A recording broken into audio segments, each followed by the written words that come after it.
Mr. McConnell? He's out in the hallway. He's present. Present. Thank you. Ms. Polk?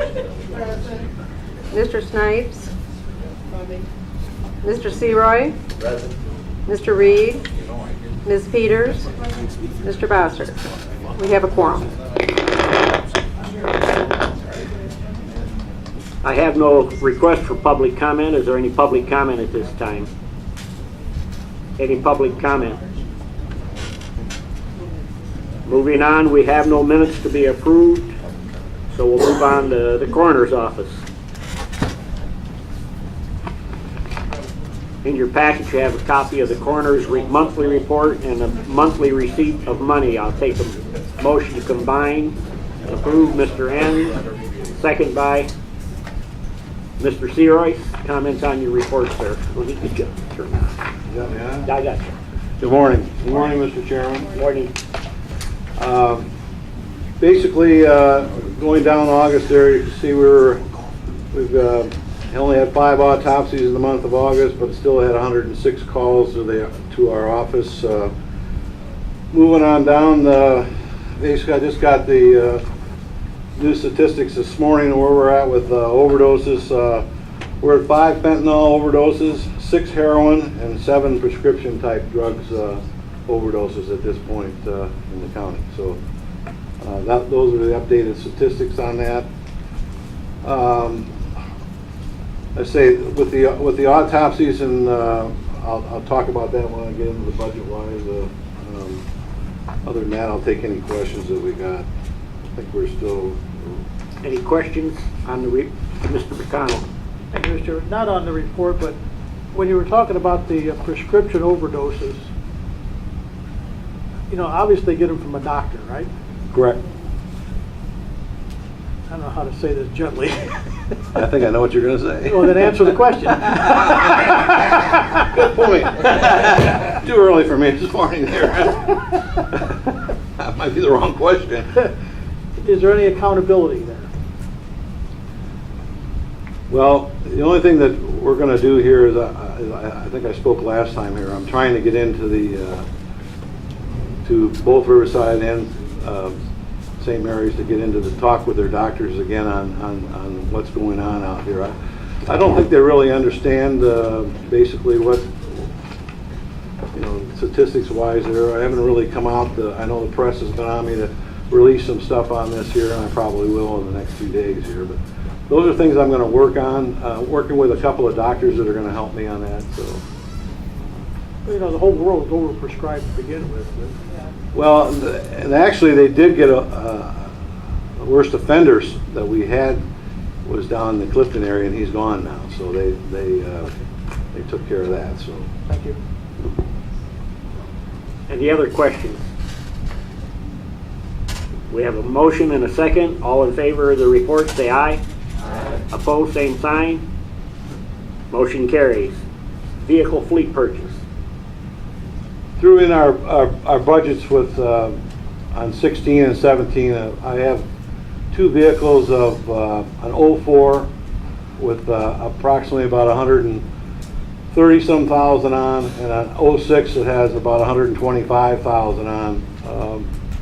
That I'm very concerned about. It's as you look at our budget, it's bringing my repairs up quite heavily. We're bubble gumming the 06 the best of our ability. Safety factor is really comes across my mind, and I'm sure it does on yours too. But what I want to do is, and I know I've been through a budget meeting with Mr. Legest and his committee. I understand where we're at, and what I want to do is I'm going to purchase this. I'm going to purchase a vehicle through my coroner's fees, and it's going to be priceless to the county. It doesn't cost them a cent.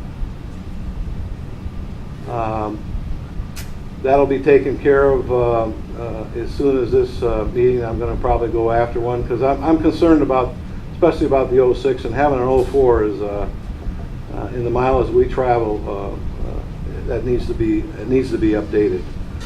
Once we update those, I'll be a lot happier because it does concern me. But other than that, I don't have any questions. What I really want you to realize and keep in your mind when people ask you, why has the coroner's got a new car? You have your answer. It didn't cost the county a penny. Is that coming through the state, or are you good in that local? That's coming through the coroner's fee. It comes to my... No, I mean state purchase. State, yeah, absolutely state Okay. purchased. Mr. McConnell. That was my question, is there a possibility of buying that local? It is going to be bought local. Okay, thank you. Any At other- the state rate. At the state. Oh, it's good. Any other questions, comments on that? Moving on to your fiscal 16-17 budget update. Well, our update, as we talked about, and like I say, in the process of talking to Mr. LaJustice committee, and we've done pretty good at our first meeting. I just want to advise you, we're probably set for $350,000 is what my budget is for 16, and it looks like we'll be roughly coming in at 405, so we'll be about 55 over. Other than that, working on the, I say we're working together, and I'll just continue. And when I put that on there, hadn't had a meeting yet, so I'm not sure if Mr. LaJust has any comments. And the only other thing I want to have that's not on here is I got some really good news. The deceased subject we had in Greenwood and Cypress that we found along the railroad tracks had been dead several days when the maggots had got him and the face was gone, and we couldn't figure out who it was. Through the press, through the Journal, WKAN, we were able to find a family in Mantino that was related to this person. They haven't seen each other in 20 to 25 years. I didn't know where he was. But so instead of pulling out $1,200 out of my budget, they family-wide worked with them along with Eric. Did a lot of my work for me. Produced that the family paid for the whole funeral. It didn't cost us a penny. So yeah, it does work. And again, thank you very much for what you do. It helps. Yeah. Have a cup of coffee. Yeah. That's it. Any questions? Anybody? Any questions or comments? Would you like to introduce your new intern? Eric? This is, am I on? On? Okay. This is Savannah St. John. She is a senior at Olivet Nazarene University. She started actually last spring with us, and she's been really instrumental in helping us in a couple of office projects we've been doing. She, like I said, is a senior. She's in the process of applying to med school. She actually spent most of the spring and the summer in Costa Rica on a missions trip for Olivet, so she's been really, really helpful to us. She'll be here until springtime, we're hopeful, to continue to help us out. She's been able to see some autopsies, and hopefully we'll get some calls for her to go on. Hopefully nothing too extreme or anything like that, but we're happy to have her. So thanks for your help. Thank you. Thank you, sir. All right. Sheriff.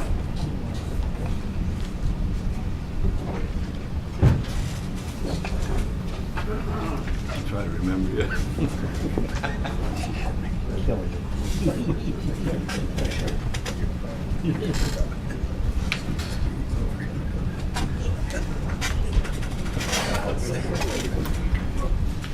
Good morning.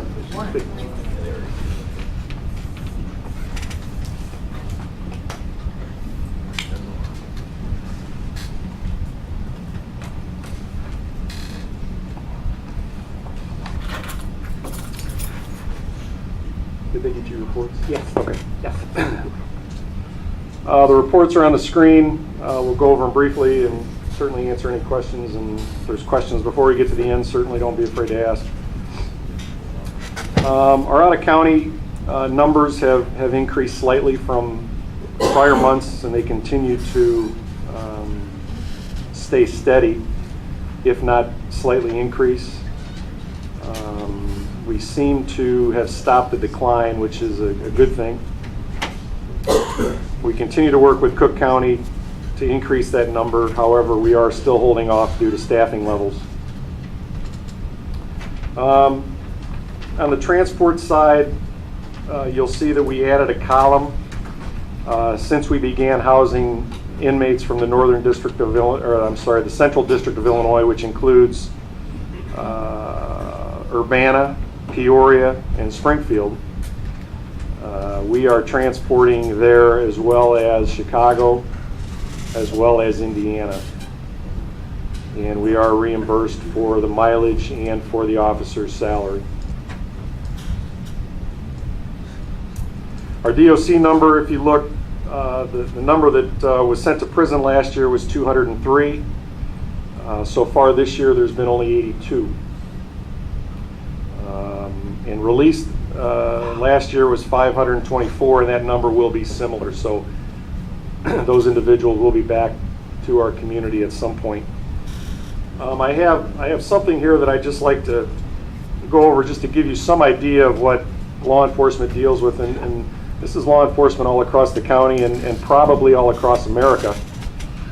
This is a list that we printed out on about September 1st or so, and it's a list of 280 plus individuals who have accounted for 1,835 bookings. So you have numbers here, and everybody on this list of 280 have been arrested at least 5 times in a year and a half, or 1 of 2014, 2.5 years. So that these people are the ones that are causing the bulk of our work. Part of that is, maybe the bonds, people are able to make bond. However, and the state's attorney's not here to confirm this, but a lot of times there is a provision on bond where it can be revoked, that money could come back to the county, but I don't think they do a whole lot of that, and I don't know why. KMEG just arrested one of probably the biggest drug dealer in the county a week or so ago, who was out on bond for doing the same thing. He posted $40,000 last time. He was arrested and his bond is $500,000 now. He needs $50,000 to get out, which he probably has the means to post. I'm sure it's all legitimate. So, therein lies the problem, and therein lies where our resources are going. That's just kind of FYI. This list is the same group of people who have been arrested more than 8 times in a year for various reasons. Warrants, everybody laughs about Warrant Wednesday, and it's kind of fun and all that, but we do it for a reason. We do it to get the public's help. It's very successful. It's got about a 75% success rate, which is awesome. But, we're expending our resources on people that should probably already be in jail. So, just a little information.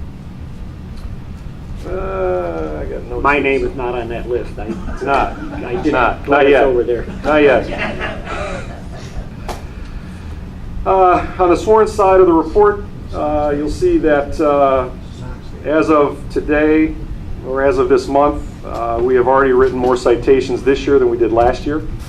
That's a credit to our staff, who realize that the numbers we have on patrol are the numbers that we have, and they are out trying to do some things that are going to help generate revenue, although that's not the most important. B would be for the safety of the drivers in the community. You can also see on there that our fatals have basically doubled from last year. That was something that was probably predictable when we're not out on the roads able to patrol as much as we'd like. People are going to realize that and be out, and unfortunately, that with that number doubling, it creates problems for us. But that number probably is not going to go down anytime soon. Civil process numbers are also up, which again is significant revenue for us. That, you know, I guess all I can say is we're trying. Our staffs, both staffs at the jail and the sworn side, do a great job in doing their job. I wouldn't trade them for anything in the world. So, one other thing. On the flip side, any questions on corrections or patrol? Ms. Peters? Can I get a copy of the report? Yeah, Chief McCabe has one.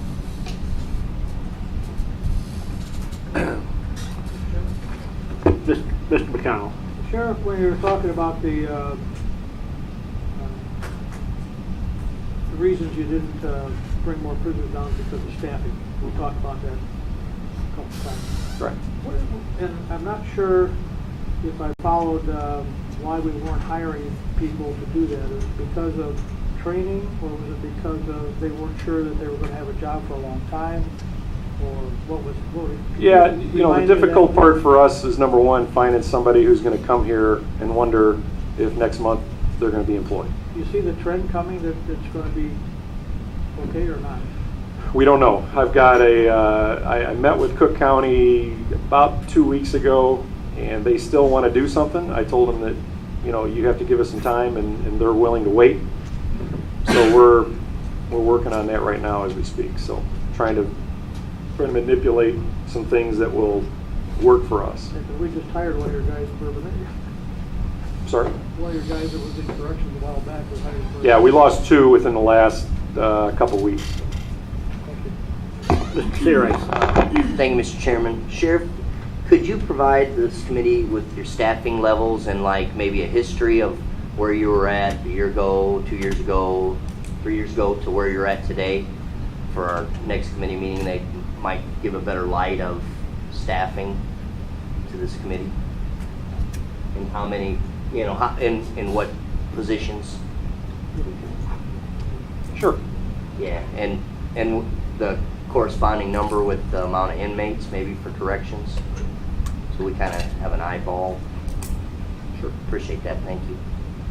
Mr. Evans? Yeah, Sheriff, I know you don't retain any of the citation money, but on the warrants and summons money, does your department retain that money, or does that go to the general fund too? We don't retain it. You don't? We don't retain anything. No. I just think, I don't understand that setup.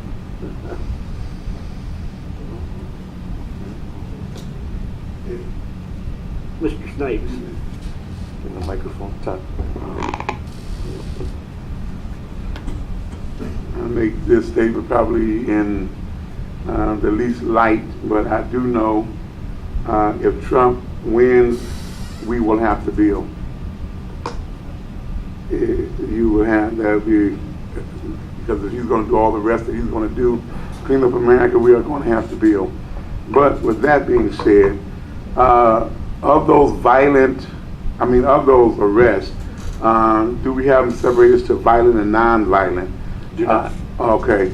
Because a lot of times that's important. So when we make the arrests, I'm looking at why somewhere along the line, if it's the course that's, setting us where is that ball dropping. And the other is just a comment, because there's a state statute that says that if a motorist is stopped and given a ticket in a school zone, that depending on the amount of the ticket, that is supposed to be between $50 up to $150 in some cases, that's refunded back to the schools. And I found ironically that the school never received it, so that it has been dropped. Who would be responsible for that? I don't know. Whoever has the money, because it's not us. Right, and that was just interesting, because I saw in the state statute that because of the school district, the money should, once the ticket is written, should go back. And the school was wondering, when they saw the statute that I gave them, and I said, how much money you got? You got to show up on your budget. they didn't even know this thing existed. I would double check with the state's attorney on that. Okay. He'd probably be able to answer that. And the circuit clerk, it would have to come funding through her, wouldn't it? The money would go through her office, Yeah. but where that money gets dispersed, I would check with the state's attorney. Okay, moving on. All right, budget-wise, and be as brief as we can. As of today, we are over budget by about $46,000. That is less than 0.5%. We are continuing to monitor that to try to close that gap. Unfortunately, overtime and corrections at this point is problematic and doesn't seem to be an end in sight at this point. So, questions on the budget? Okay. Mr. Snipes. Oops. Not so much just on the budget, but I'm just curious. With this Homeland Security, is there any way that we can go after any Homeland Security dollars that can buffer our budgets to make sure that we can keep the community safe by increasing our numbers? I would imagine those would be grants that we're always monitoring. Okay. But there's no direct money from Homeland Security. But I'm sure I know there are probably grants out there, whether or not we qualify for them or whether or not they're matching. And I mean, there's all kinds of things with grants that, get, so. Would you pass these out, please? No other questions. I'll take a motion to approve this report. Mr. McConnell, second by Ms. Peters. All in favor say aye. Aye. Opposed, same sign. Motion carried.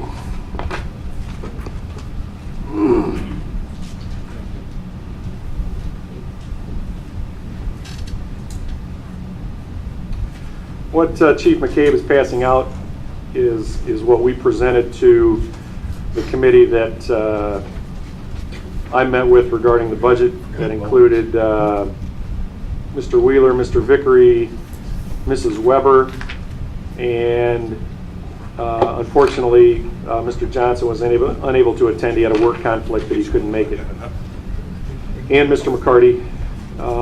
And these are numbers that, again, we provided last year.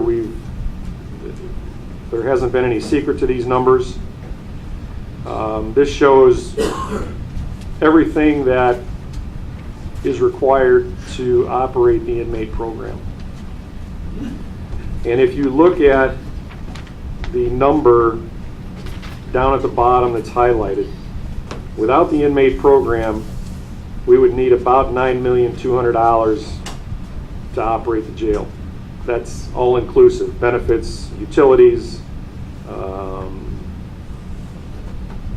the liability insurance, and those are all very conservative numbers. I would, and I'm no liability insurance expert, but I would guess that our liability insurance would not be split in half. I imagine it would be a little bit more than half. How much, we don't know, but we went conservative with that number. The utility expense at $20,000, I don't think it's that much, but again, we wanted to include practically everything. If you look in the middle of that sheet, our local inmates cost us about $120 per day.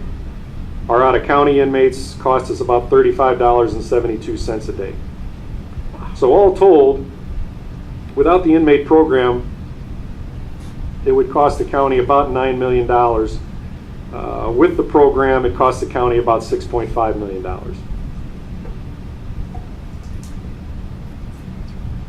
So you're saying that the inmate program generated $2,540,000? Is that basically what that is? Did I say that again?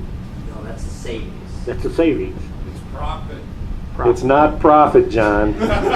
Please don't use the P word. But I mean, It offsets the cost to our local taxpayers. You can quote me, John.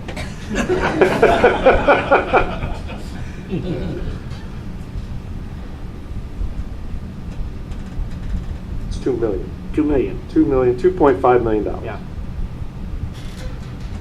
I would say that the bed rental program is working. I mean, Yeah, Mr. McConnell. Thank you, Mr. Chairman. Out of that $2.5 million, vehicle purchases, does that come out of that, or do we have to go borrow money? well, that's next on my list or somewhere on my I'm sorry? list. Yeah. I'll wait. Okay. But I can answer that. No, he can't use that 2.5 million to buy vehicles. Well, again, these are numbers. I mean, this number is in what everybody would consider a down year. But see that, in that, Mr. Chairman, what you're saying is, that to me is the cost to run the jail. So why wouldn't the vehicle purchase money come out of that? And then you'd have a real number of what it cost. That makes sense. I'm not a financial expert. There is I no. can't I explain mean, that. the money that they're talking that the chairman and he's not here, so we can't ask him. But what I was told is that money was put aside in capital development. Does that ring a bell? Yeah. So that was not put in our budget, although it could. I mean, I'd be more than happy to put it in our budget. Sheriff, you remember a few years ago, I'd asked about this, why were Rob and Peter to pay Paul and then make Paul go borrow money? It makes no sense. You just said this is what it costs to run the county. Vehicle purchase is what it costs to run the county. Right. Why wouldn't you take some of that money, a very small amount in comparison, instead of paying interest on loans, go buy the vehicles? Well, and the other issue with the vehicles is the vehicles are not 100% use for the out-of-county inmates. We use them locally as well. So, But it's still the bottom line, I'm looking at the bottom line, whatever the bottom line would be. It just doesn't make sense to me. I don't disagree.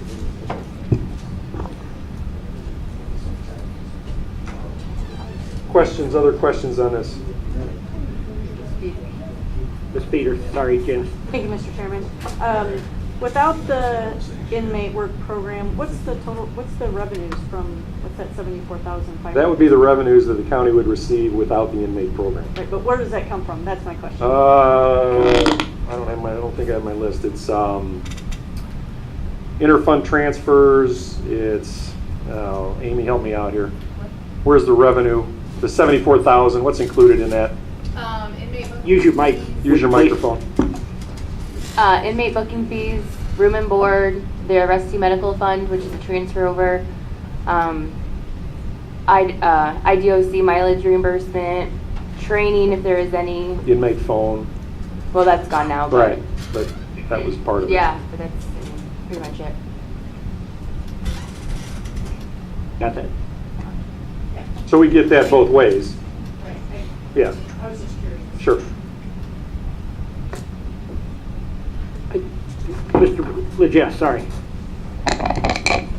The other thing that you might want to point out is the fact that we have a tremendous cash flow problem. And without the program, we would have a very serious cash program, Right, cash flow no doubt. problem. No, Because we wouldn't now have we this. got less money coming in. And I know it's not a profit thing, but it is an income thing because it's one of our three main sources of income. So, I mean, you have to still look at it as a source of income along with the property tax and sales tax. But if that money, we get the sales tax, which is down, we get that monthly or whatever, whenever the state sends it to us. And the same with the jail program. If we didn't get that money on a regular basis, our cash flow problem, we couldn't ever make a payroll. And that's the You're right. problem we have with cash flow. And we've been called a number of times from the finance department wanting to know when we're getting the check. Absolutely, sure. So that we can make checks for payroll. Yeah, it's So, not a good situation. and I guess I would ask, and I know this is going to sound probably not good, but I'll just say it. A lot of times the sheriff's office gets blamed when the inmate revenue's down, but who gets blamed when the sales tax is down? True.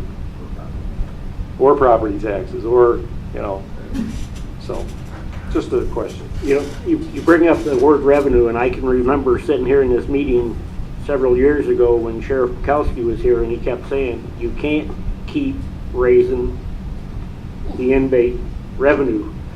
I mean, back then, he knew it was on the way down, but we kept raising it and putting it in as a revenue on our budget. So we created some of the problems ourselves, I believe. All right. We got this. I'll take a motion to approve this and put it on file. Mr. Seroy, second by Mr. Enns. All in favor, say aye. Aye. Opposed? Motion carries. It's on file. I'm going to jump real quick just because it's on my list in the wrong order, but building maintenance update.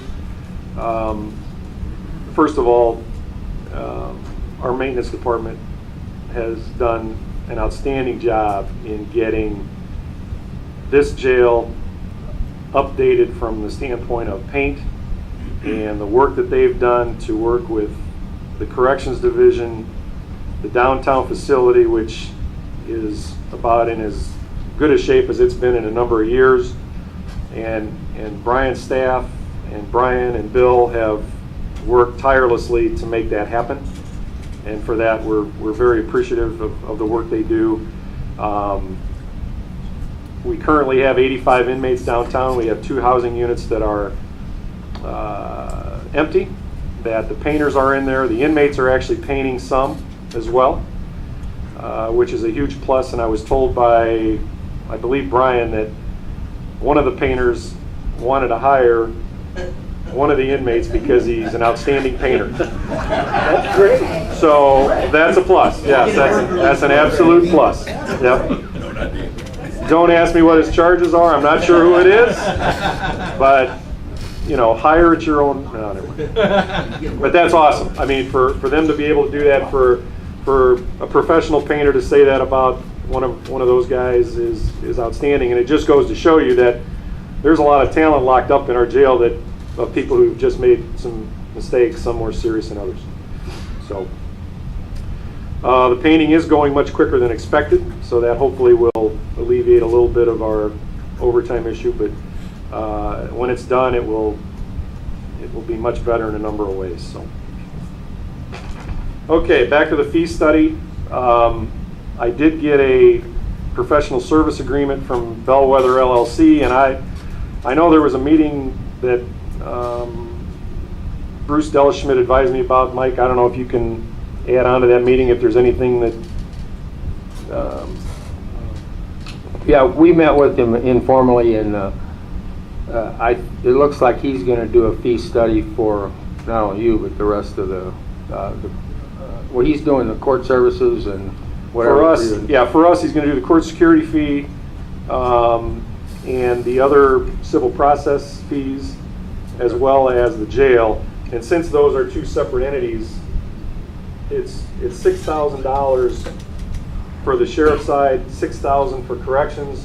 However, since we're the same department, we get as he says, a multi-department discount, and it's instead of $12,000, it's $9,600. Kind of a blue light special. Blue light special. That's just for our department, though. I don't know what. Well, I don't know the exact cost of the one, but I think we are going to enter into one with and he will do the other departments such as the recorder, treasurer, all the other ones that generate fees and so on, to see if there's any. And he seems to think there's some there that can be raised to help the budget out. For us, for our department, most importantly at this point is the court security fee. And the court security fee basically is collected from individuals who plead guilty or found guilty. That's part of their fines and costs. So again, that gets to, if you've got a convicted felon who's going to prison and doesn't have a job, in all likelihood he's not going to come up with $25 for court security, nor is he going to come up with his fines and costs either. However, some misdemeanor cases, things like that, some bond posted where they can take that money out of bond, but that number is significantly lower than what it actually costs us right now to provide courthouse security in the courthouse. We got a blue line special. There you go. So just to give you an example, the legislation that was passed allows for counties to have an outside, I don't know if expert is the right term, but an outside auditor come in and do a study that shows the actual cost of providing that service. And prior to that language change, all we could collect was $25. Now we can go as high as our budget allows us. Whatever it costs us is what we can collect, which is a great thing. I mentioned, I think last month, that that Mr. Dellerschmidt had told me that he did the same thing for Vermilion County, which was a light county, comparable to us demographically, and he's going to generate approximately $300,000 just in courthouse security fees. So Vermilion County's went from $25, and the way it was figured in the study, it cost them 68, or is what the number they came up with. They rounded it down to 60. So Vermilion County is charging $60 for courthouse security as opposed to 25, and that's according to the sheriff. Will County, on the other hand, who has a lot more money and, however, a lot bigger budget, but a lot more officers in the courthouse, went from 25 to 47. So it's all about how the study's done and the cost associated with it. And again, you can include the cost being personnel, the benefits, the equipment, the video, the bailiffs. So you've got all these costs that we can figure into what sort of reimbursement we can get from these individuals who are causing us to be there. Also includes civil process for our evictions, including what is considered standby pay, where when we're required to be at an eviction, we will charge these individuals to stand by. On the jail side, the fee to post bond currently is $13. That was done back in 1996 when the legislation first passed. So needless to say, I'm sure that cost is significantly more. You know, the one thing you have to weigh is what the actual cost is versus what you can actually collect. If you go too outrageous, the likelihood of collecting it is probably slim and none. So you have to weigh that number to make it so that you can collect it. Mr. Sears has a question. Sheriff, do you have an idea of how many fees that are outstanding that you can't collect? You know, they just get put to the person's record, and then if they go to try to renew their license someday, they might not be able to get it because they have some outstanding fees. I mean, do we have millions of dollars sitting out there, or a couple $100,000 on our end, or on? Yeah, on your courthouse security fees, even the 25. I don't have any idea. All that money is collected through the courts and goes to the general So Sandy fund. would probably have a better idea of what's out there. Yes. I think that we should pay in mind that amount of money also when we talk about raising the fees. Right, no doubt. Well, we'll hopefully let him do his work, and then we can kind of come to some determination where we can, you know, the one side of the fee to take bond, or the fee to post bond, we cannot hold an individual because he doesn't have that $13. So if somebody comes in here arrested for a misdemeanor, technically for us, we collect $113, $100 for the bond and $13 for the fee, and that's all separated in Sandy's office. However, we cannot, if they only have $100, we can't say, well, too bad, you got to stay for the other 13. So that's been worked out in court. This was a lawsuit filed in Kane County, of which we were a class. It was a class action suit, which we never did anyway. We never held anybody because we worked with our judicial, and they said, no, you're not going to be able to hold anybody for that $13. So we don't, but that then gets put on as an assessed cost out of the circuit clerk's office. So, questions on that? Mr. Stauffenberg. Yeah, I think the Court Services Committee gets a report from the Harris & Harris of what's collected and what isn't collected. Right. So if you know, I'm not on that committee anymore, but we used to get it every month. So Yeah. I think she still provides she still provides that report, I think. Corrections transport vans. We've been to this committee twice, the finance committee twice, and it wasn't on the last county board agenda. Don't know. I think Mr. McConnell brought it up earlier, and I'm sure that this is probably stepping way out of the box, but I would like to go buy these vans. By the time we get them ready, it's going to be another month anyway. If we wait till the next county board meeting, then it's going to be another 2 months. We've got vans that, the higher end van mileage-wise are all over 100,000. The higher end being 170. I just don't want to put my people out on the road with inmates and all that. Mr. McConnell. Thank you, Mr. Chairman. That's been approved and it's already been settled. Again, why wasn't it done? And then why can't this committee say, look, go get it? We're jeopardizing, but it's already been approved. I mean, I assumed it was approved too. Where does the paperwork go, or what has to be done to get it going? Where does it go? On the agenda. Wasn't on the agenda. Supposed to go to the county board. Well, what did the chairman say? I was told that there was nothing, he had nothing to sign or nothing to go by, so he didn't put it on the agenda. I mean, I don't understand what's going on. You and me both. I don't either. Apparently my cell phone wasn't working. Why would the chairman have to sign off on it? Well, it's a lease agreement, isn't it? Does he sign that? It's a lease agreement. I don't know. I don't know who signs it. I don't know. I guess we gotta find out. It's ridiculous. I don't sign anything. How can we find out what happened? Talk to the chairman. Be my guess. Mr. Snipes.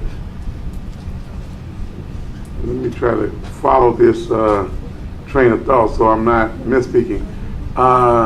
We recommended from this committee, it's been approved by finance, but it has not been approved by the county board. It wasn't on the last agenda. It wasn't on the last agenda, so therefore I think that we need to, so we can expedite it to make sure that it's on the county board agenda, is to send an inquiry from this board to make sure that it's up on the agenda for the next county board meeting. Oh, how long? It'll be in October. It'll be in October. Well, my thing is, you could tentatively, well, I don't know, because it has to be approved by the county board, or does it? If it's already been approved by the finance. Yeah. Can you answer that, Mike? Yeah, I don't know. Well, if we don't do anything, just. The money is there. It's approved by committee. Actually approved by 2 committees. Yeah, Twice. Yeah. 4 Twice. committees. Do you recall? See, I'd ask Jim, do you recall any other time that when we purchased cars? I guess when I don't know, we'll have to find out. Where does the money come from? Well, let's do an inquiry to the chairman, and if not, then to the board. This is the money that he had told us that he put in capital development.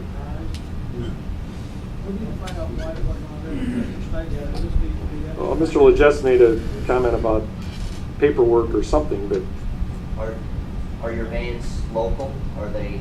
use your mic, please. Todd. yes. Have you talked to a local Yes. vendor in your van? Are your vans available tomorrow? Maybe I don't believe maybe so. you can. Well, they're still going to have to get fabricated, so Right, maybe. security-wise, so it's not going to be. We're not going to go buy them today and put them on the street tomorrow. But if your local dealer could get those vans here, then that Yes. might expedite your process. No So doubt. when it gets on the agenda that day, maybe that afternoon, you can go pick them up. That's. Okay. I think it does have to be on the agenda for the board to full approval. That's what I'm telling them. Get them there, and then be ready to go pick them up. Okay, now I'm going to bring this up here, and I brought it up at the executive committee. And it's nothing against Diane. Diane's trying to do 8 hours worth of work, and if there's a meeting in 3 hours, or 2.5 hours. We are not getting here, we haven't had minutes here since April. We've got to get somebody in the office to give her a hand, or get her on full-time, and get Steve another worker or something. We're not approving minutes here, and they're not getting to the county board. That's our biggest problem. Mr. Stauffenberg. Just to that point, I suggested to Steve that he look for an intern also from Olivet. There's several financial majors there that could help him do some of this grunt work and free Diane up to get the minutes done. Right. You know, my next question was for the sheriff. What do you do with the old vans? We'll send them down to the auction, right? Because Kankakee County Training Center had asked me if I knew of any county vans that were going to be available. So you might talk to them. We what? You know, they'll take anything. They're practically walking. Use your mic. Use your mic. Use your microphone, please. Yeah, we would have to go through the process. Hold on. Hold on. We have to go through the process of surplus list, obviously, and get that approved first before we can. Yeah, well, I figured that much, but the training center's looking for some vans. If we don't get anything for them anyway. Are they willing to overpay? They might. That was a joke. Mr. McConnell. Chad, can't we as a board just, why couldn't the board just say we're going to do that? You'll give it to the training center or whatever. Well, you can. That's a decision that you'd have to make with the sheriff and Yeah. discuss with that. That's Mike's decision to make that. That's his Okay, authority. well, I mean, instead of putting it up. Mr. Jeff. Yeah, once the The county. board declares them surplus, then you can do it. Yeah, you can do whatever. It's got to declare them surplus. Just like all the chairs that were sitting out next to the dumpster the other day. We can't even give them away. All right, real quick, and we'll get out of here before 10 o'clock. Squad cars are similar issues. Again, we have several Tahoes that are out of warranty. We have at least 6 right now that have bearings that are required to be replaced at a cost of about $800 each. Those continue to nickel and dime us. And I don't know where the budget process is for next year, but I would certainly try and get some cars in that capital development side if we can. That's just a heads up that our cars, it's no different than the corrections vans. I don't want to put our guys out in cars that are falling apart when they're responding. You know, corrections, let me back up a minute. In most cases, corrections guys aren't speeding. Sometimes they are. But when deputies are responding to a call, a lot of times they are going over the speed limit and trying to get there in a hurry. And when they have faulty equipment, that puts them in a situation that none of us want to be in. So I would hope that we would seriously consider replacing our squad cars that have excessive mileage. Sheriff, I thought we talked about this in a previous meeting. In the 16 budget, you were making payments, right? The last payment was done in June. Okay, so we have no more payments for no more vehicles. But if we keep that approximately that same budget, we can pick up, how many cars were we paying for? 10? We were 11. 11? Yeah, we were buying 11 at a time. Okay. I would think that we could move that on. You know, the payment isn't there anymore. We're keeping it the same. What happened is just going ahead with that. Does anybody All for know? it. If you want to move it to finance, I'm all for it. Several years ago, that was one of the goals of this committee, is to buy cars every year. And that way, Right. you kept the rotation going. They weren't over the warranty. You didn't have the safety factors. Since the money's already in the budget, should we just move this on to the finance and approve it? I would just, this is a problem with what you just discussed, not having minutes. Because I'm almost sure at the last finance, didn't we discuss putting cars in next year's budget?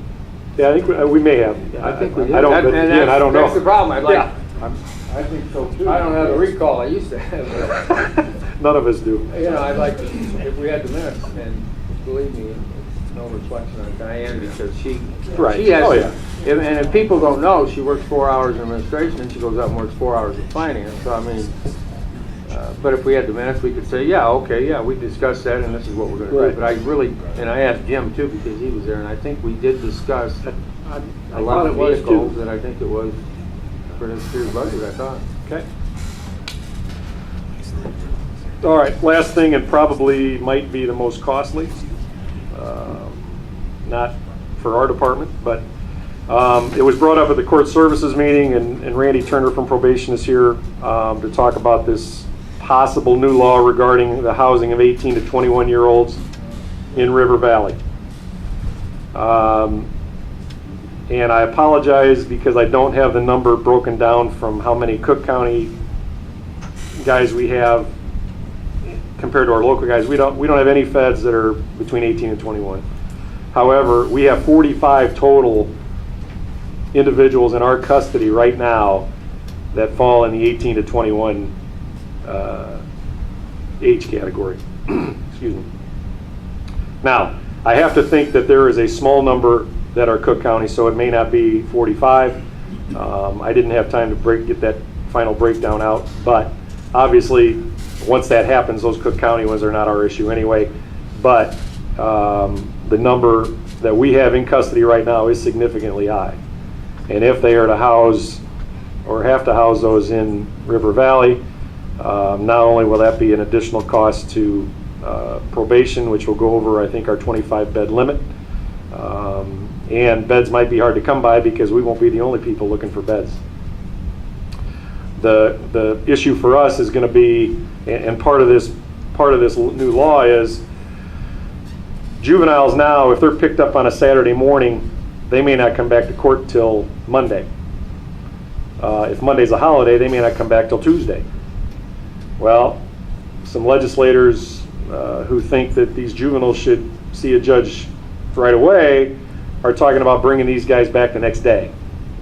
So that would obviously increase the workload for us to transport them to and from River Valley. It would affect the state's attorney, it would affect the public defender, it would affect probation, it would affect a number of individuals from the standpoint of providing personnel to be at those court appearances, sometimes on a Saturday, sometimes on a Sunday. Mr. Searer.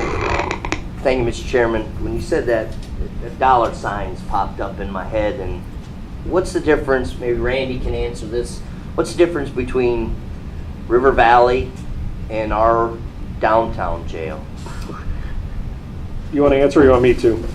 Go ahead. Thanks. I'll follow up. All right.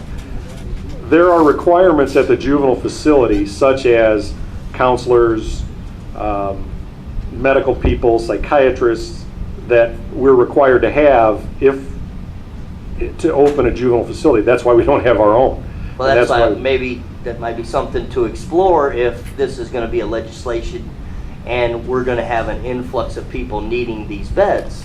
Well, the other thing you got to keep in mind is that old jail, the powers that be on the juvenile side will never go for a building that has bars and all that stuff. Okay.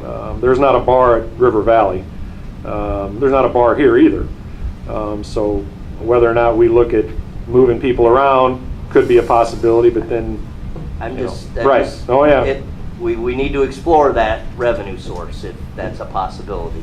Randy, did I miss anything or misspeak about anything? No, I don't think so. The other thing is we do own 25% of that facility, so we would have to deal with that scenario as well if we investigated doing something locally. Yep. Mr. Snipes. Let me probably play the devil advocate of what I call a Cook County move. What are the consequences if we don't follow the law or just wink at it as they do? Because a lot of times they say things, but it doesn't say that you have to follow them. So as a result, I believe that would open ourselves up to some civil liability, some civil rights liabilities. Which is my next question, because at some point they need to differentiate between juvenile, because it's basically they have us in between a juvenile and an adult tax facility, we got to provide the juvenile services. I would say up to the age of 18, but once they become an adult, are we responsible to run it exactly like, or is it just that they're saying they want them separated from the other population because it's more hardcore? It's my understanding that they now want you to treat the 18 to 21-year-old like you treat the 13 to the 17-year-olds. They can go fight for us. Okay. So, just a heads up. Are they going to put additional revenue? Do they ever? No. You knew the answer to that question before you asked it. I was thinking that when they had that panel there, somewhere along the line, they thought there was going to be a cost, right? You know, a significant cost to the counties. Why would they just create this when they themselves have a short budget for them? Yep. And yet they appear to think that we don't. Any other questions for the sheriff, Mr. Stauffenberg? Yeah, Sheriff, yesterday I was at a meeting with several dignitaries. Representative Clunan was there, Nick Allen was there, our treasurer, and Mr. Bennett from the Southern District somewhere. But the main topic was the Sheriff's Department and public safety. Seemed to be. Came up all the time. And very concerned. This was an insurance executive meeting actually of different insurance organizations around the state, and I would just wonder, several of them they just shocked me. They had no idea our tax was 6 1/4. They had no idea that when people in the village arrest somebody, it's our responsibility to put them through the system, feed them, house them, get them through the court system. And so obviously we've not done a very good job of getting the word out to the public that we keep losing any kind of tax referendum that we try to promote, because people in the village say, well, I don't care about the Sheriff's Department, I got in-village protection. I just wonder if it isn't time to maybe think about 1/4% for public safety and help eliminate a lot of these problems and get the Sheriff's Department and the FOP behind it come spring or something.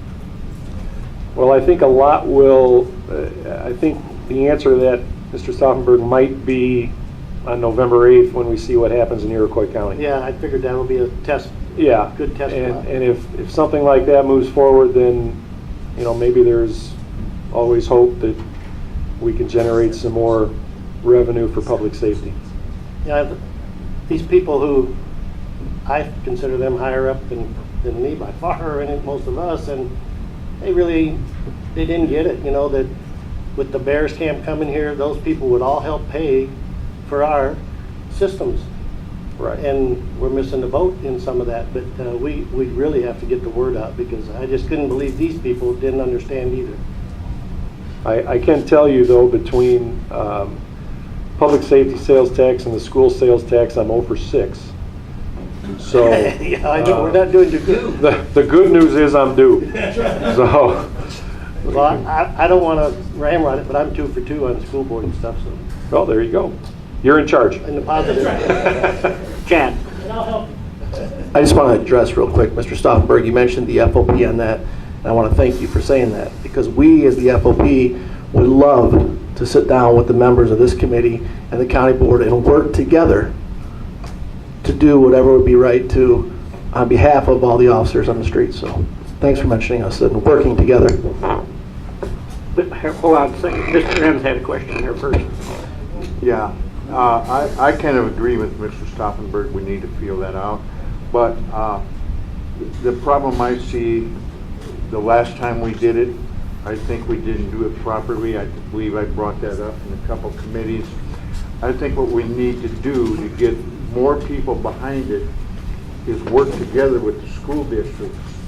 Maybe not ask so much money as we did the last time. Maybe 1/4% for us, 1/4% for the school district, and get a collaboration with the school district, because people tend to want to vote more for school fees than they do sheriff fees.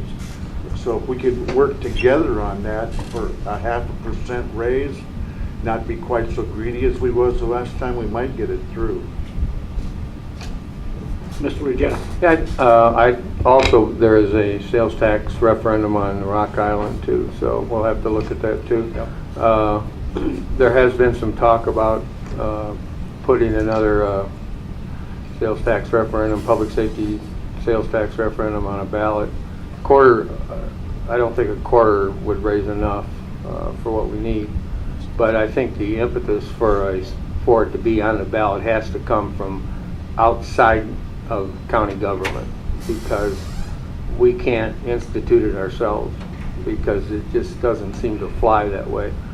But in my talks to people, they're slowly starting to see what all these cuts have done and the outcome of them. I talked to Carl Fry yesterday at a golf outing, and they've had several fatalities up in Grant Park. And it's basically, it's not the sheriff's fault, it's not anybody's fault. We just don't have the money. But there's patrolmen are not out there, and neither are the state. And people know that, so they fly, and then they get to a stop sign and they blow it, and they get killed. But I think the public is slowly starting to see that, because what I'm trying to tell people is,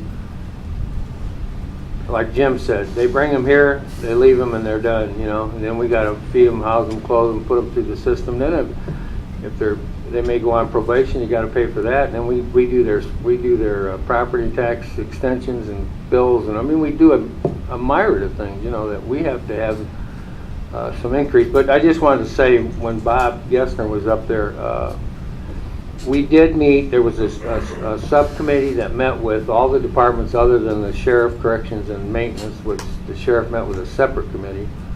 And we had some good dialogue. I think it'll start coming out because we're getting close to finalizing figures, but I think people need to know that it looks like the revenues are going to be down another $2 million.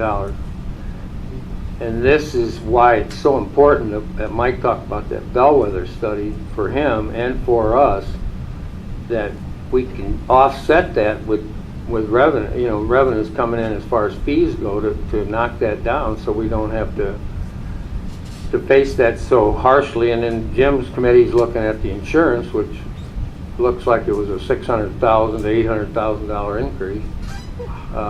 We have to knock that down, because. And here's the big key is, if we go deficit again, we're on the brink of getting no money in advance from the local banks.